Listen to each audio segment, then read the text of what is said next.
लोग उसमें सवार 5 लोगों की सलामती की दुआ कर रहे थे। पनडुब्बी 18 जून को टाइटैनिक जहाज का मलबा दिखाने के लिए कनाडा के न्यू फाउंडलैंड से रवाना हुई थी। लेकिन अमेरिकी कोस्ट गार्ड के मुताबिक समंदर में उतरने के कुछ देर बाद ही टाइटन पनडुब्बी में तेज धमाका हुआ था, जिससे उसमें सवार सभी 5 लोगों की मौत हो गई। ये पनडुब्बी 18 जून को कनाडा के न्यू फाउंडलैंड से रवाना हुई थी, लेकिन समंदर में उतरने के 2 घंटे बाद ही उसका संपर्क अपने जहाज से टूट गया। जैसे ही खबर सामने आई, अमेरिका और कनाडा की रेस्क्यू टीमों ने अटलांटिक महासागर में सबसे बड़ा अभियान शुरू कर दिया।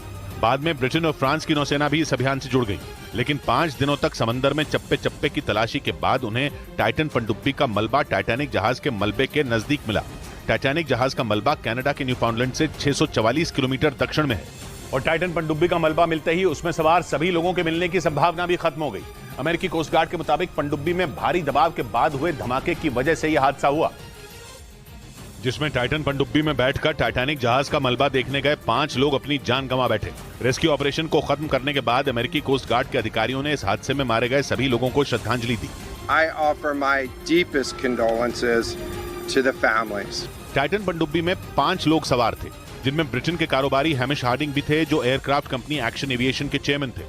उनके साथ पाकिस्तान के सबसे अमीर कारोबारी शहजादा दाऊद और उनके बेटे सुलेमान भी इस पनडुब्बी में सवार थे। इनके अलावा फ्रांस की नौसेना के अधिकारी पॉल हेनरी और टाइटन पनडुब्बी बनाने वाली कंपनी ओशन गेट के सीईओ स्टॉकटन रश भी इसमें मौजूद थे। उधर अमेरिकी कोस्ट गार्ड का दावा है कि अटलांटिक महासागर में टाइटन पनडुब्बी का मलबा ढूंढने में रिमोट से चलने वाली मशीन ओडिसियस 6K ने बड़ी भूमिका निभाई। दावा है कि इस पनडुब्बी की तलाश में अटलांटिक महासागर का हजारों किलोमीटर का इलाका छान मारा गया और इसके लिए दुनिया भर से कई जहाजों को भी लगाया गया। लेकिन 5 दिनों तक चले इस तलाशी अभियान के बाद टाइटन पनडुब्बी के मलबे को ढूंढने में रिमोट से चलने वाली ओडिसियस 6K मशीन की सबसे बड़ी भूमिका रही। अमेरिकी कोस्ट गार्ड के मुताबिक इस मशीन को अमेरिका की एक कंपनी ने बनाया है, जो समंदर की सतह तक जाने में सक्षम है, और इसी मशीन ने 22 फीट लंबी टाइटन पनडुब्बी की तलाश में टाइटैनिक जहाज के आसपास के पूरे इलाके को छान मारा। दावा है कि काफी तलाशी के बाद ओडिसियस 6K मशीन को टाइटैनिक जहाज के नजदीक ही टाइटन पनडुब्बी का मलबा मिला। इस बीच अमेरिकी नौसेना ने दावा किया कि उसके खुफिया हथियार ने टाइटन पनडुब्बी में हुए धमाके की आवाज सबसे पहले सुनी थी।